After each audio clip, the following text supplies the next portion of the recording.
Tottenham Hotspur have reached the European Cup semi-final for the first time since 1962, and their first in the Champions League era, after a 4-3 defeat on the night to Manchester City.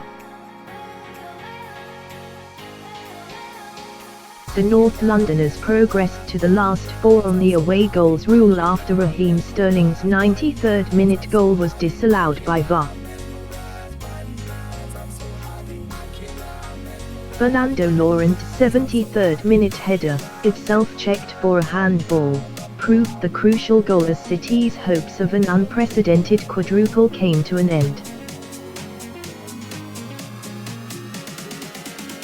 Spurs created history despite being without Harry Kane and with Moussa Sissoko forced off in the first half.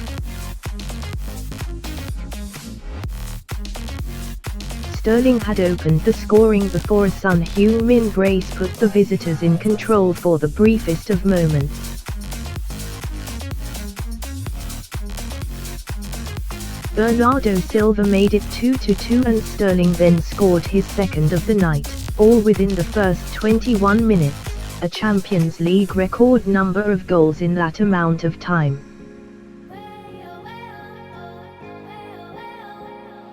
With City needing one more to swing the tie back in their favour, Sergio Aguero stepped up with what looked like the defining moment.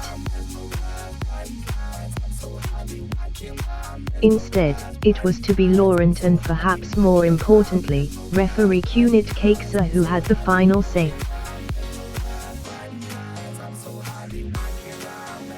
The final stages were a real onslaught for Spurs. They looked to have weathered the storm until Sterling coolly turned just yards from goal and spun the ball past Hugo Lloris. Heartbreak at one end, but ecstasy for Pep Guardiola and his players. Yet it was short-lived as Aguero was judged to be offside in the build-up to Sterling's strike. Take a look at the dying seconds of the game below. VAR is still in its infant stages, granted, but it's hard to think of another game where the energy inside a stadium has been drained quite like that in a matter of seconds. The admins of City's official Twitter account, it seems like the rest of us, were left speechless. In the grand scheme of things, even if Guardiola's men could still win a very impressive treble, that's the last thing they'll be thinking about right now.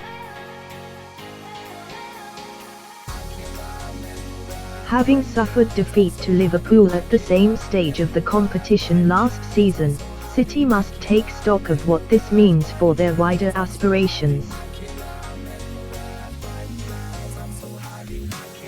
As for Spurs, a 57-year wait for another European semi-final represents the longest of any club in history, but it's finally over thanks to one of their most famous glory nights.